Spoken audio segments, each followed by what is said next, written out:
Good morning, everybody. It's Faith Biker. We all found a little vlog and a little Bible story. Let's get Faithful all warmed up. All right. She's purring like a kitten.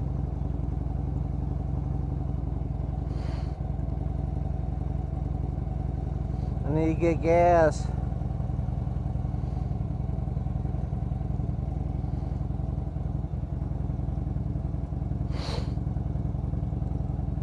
All right, and away we go.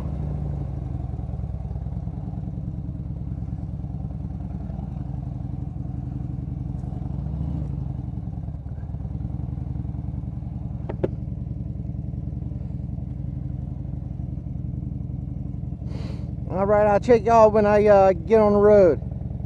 All right, I'm back, ladies and gentlemen. Today's exciting Bible story is about King David of Israel. You know, the shepherd boy. I know most of y'all know this story already, but there's some details I'd like to tell you that you may not have heard before.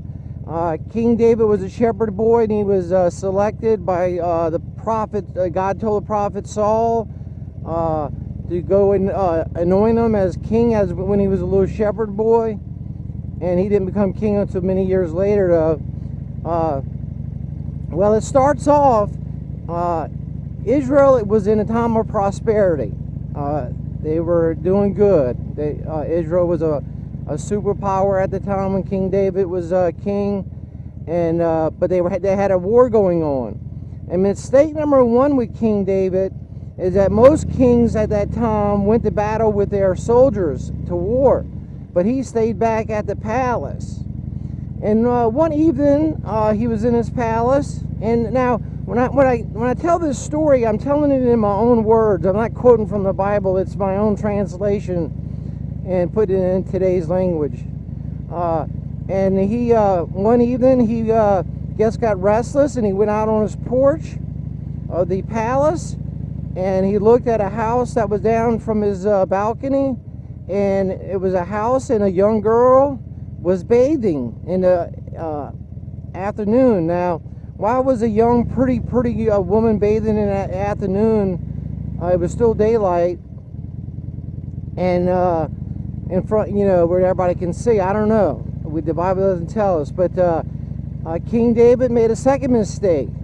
He looked again. He looked twice, and then he looked a third time, and then he became obsessed with it, with her beauty. And he called one of his servants, and he goes, "Go tell that girl." Who is that girl? First he asked, who is that girl? And they knew who she was. And they said, that's Bathsheba, Uriah's wife. And Uriah, the wife of Bathsheba, was at war. He was a soldier in Israel's Israeli army.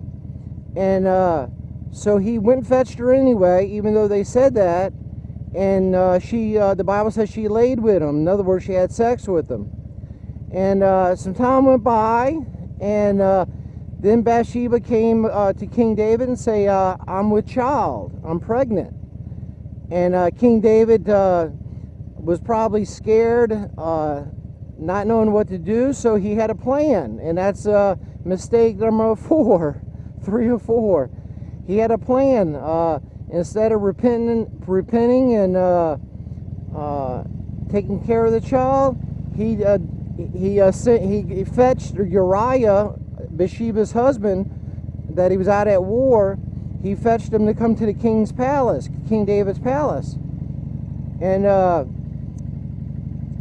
when he thought he would fetch him home, and he would go home and have sex with his wife, and it would be like it was Uriah's child instead of King David's. And King David said, go home and rest and be with your wife. You know, go home and rest and take some time off. And Uriah said, my Lord, how can I go home and eat and sleep in my own bed and lay with my wife when our soldiers are sleeping in the field and are at war? I'm sleeping at your doorstep. Can you imagine that? Uriah, the soldier, the husband of Bathsheba, slept at King David's doorstep instead of going home. Tell me that wasn't a dedicated soldier.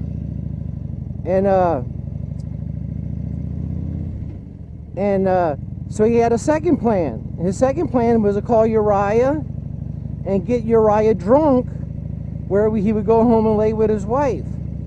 And he got him drunk, and he still wouldn't go to his house. He stayed with the king. He was loyal to the king. He was loyal to King David. So King David, now imagine this. King David sent a sealed letter stating that it was to go to Joab, the general of the army, and he gave it to Uriah, the note. Of course, Uriah didn't look at the note, but in the note, King David said, "Put Uriah at the front of the battle and withdraw so that he be killed." And Uriah had to deliver his death sentence in his own pocket to Joab. So another horrendous mistake is murder. Joab did what the king said. He put his soldiers in battle, and all the soldiers withdrew and left Uriah by himself, and he was killed. And so, you know, the first thing that King David did was he looked at that pretty girl. Be it that she was doing it to be looked at, I don't know. Who knows? The Bible doesn't say. But